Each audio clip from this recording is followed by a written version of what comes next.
IPL play of race రసవత్తరంగా మారిపోయింది. మొదటి 2 చివరి 2 స్థానాల మీద పెద్దగా కన్ఫ్యూజన్ లేకపోయినా ప్లే ఆఫ్ లో 3-4 స్పాట్ల కోసం మొత్తం 6 జట్లు పోటీ పడ్డాయి.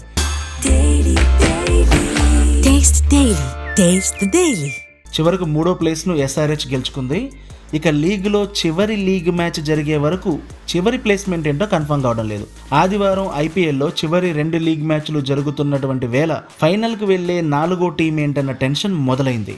ఇప్పటికే ఆర్సీబీ, జీటీ, SRHలు వరుసగా తమ ప్లేస్లను కన్ఫర్మ్ చేసుకున్నాయి. పీబీకేఎస్ శనివారం రాత్రి జరిగిన మ్యాచ్లో గెలిచి 4వ ప్లేస్కు వచ్చినా అది నిలుస్తుందో లేదో ఇవాళ సాయంత్రమే డిసైడ్ అవుతుంది.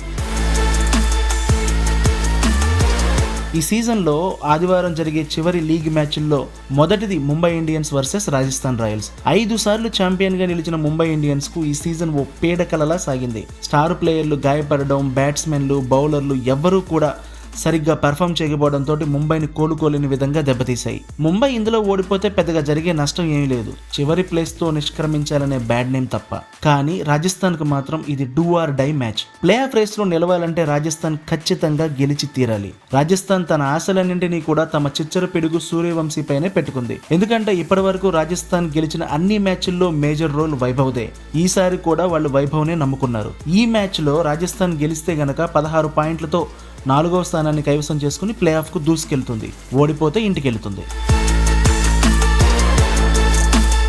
ఇక ఐపీఎల్లో చివరి లీగ్ మ్యాచ్ కేకేఆర్ వర్సెస్ డీసీది. డీసీ ఇప్పటికే ప్లే ఆఫ్ నుంచి అవుట్ అయిపోయింది కాబట్టి గెలిచినా ఓడినా వాళ్ళకి జరిగేదేం లేదు. కాకపోతే కేకేఆర్ ఇంకా అడుగంటిన ఆశలతో పోరాడుతోంది. కేకేఆర్ ప్లే ఆఫ్ కు వెళ్లాలంటే చాలా లెక్కలను దాటాల్సి ఉంది. ఇప్పటికే పీబీకేఎస్ ఆల్రెడీ 4వ ప్లేస్ లో కూర్చునుంది. ఈ ఈక్వేషన్ మారాలంటే ముంబైతో జరిగే మ్యాచ్ లో ఆర్ఆర్ గెలవాలి. రాజస్థాన్ గెలిస్తే నేరుగా పాయింట్ల ద్వారా ప్లే ఆఫ్కి వెళ్ళిపోతుంది. ఇక కేకేఆర్ మ్యాచ్ అనేది ఇర్రిలవెంట్ అవుతుంది.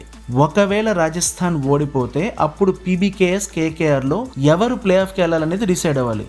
అప్పుడు కూడా రన్ రేట్ ప్రకారం పీబీకేఎస్కి ఎక్కువ ఛాన్స్లు ఉన్నాయి. ఒకవేళ కేకేఆర్ గెలవాలంటే భారీ తేడాతో డీసీని ఓడించాలి. అంటే ముందు బ్యాటింగ్ చేస్తే సుమారు ఒక 200 పరుగులు చేస్తే ఢిల్లీని 70 పరుగుల తేడాతో ఓడించాలి. లేదా చేజింగ్ చేస్తే ఆ టార్గెట్ను 12 ఓవర్లో ఫినిష్ చేయాలి. ఇది కొంచెం కష్టమైన పనే, కానీ అసాధ్యమైతే కాదు.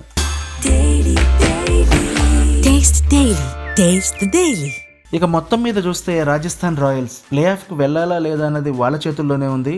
గెలిస్తే నేరుగా ప్లే ఆఫ్కి వెళ్ళిపోతారు. పంజాబ్ కింగ్స్ ఇతరుల దయ మీద ఆధారపడాలి. కోల్కతా నైట్ రైడర్స్ వెళ్ళాలంటే అద్భుతం జరగాలి.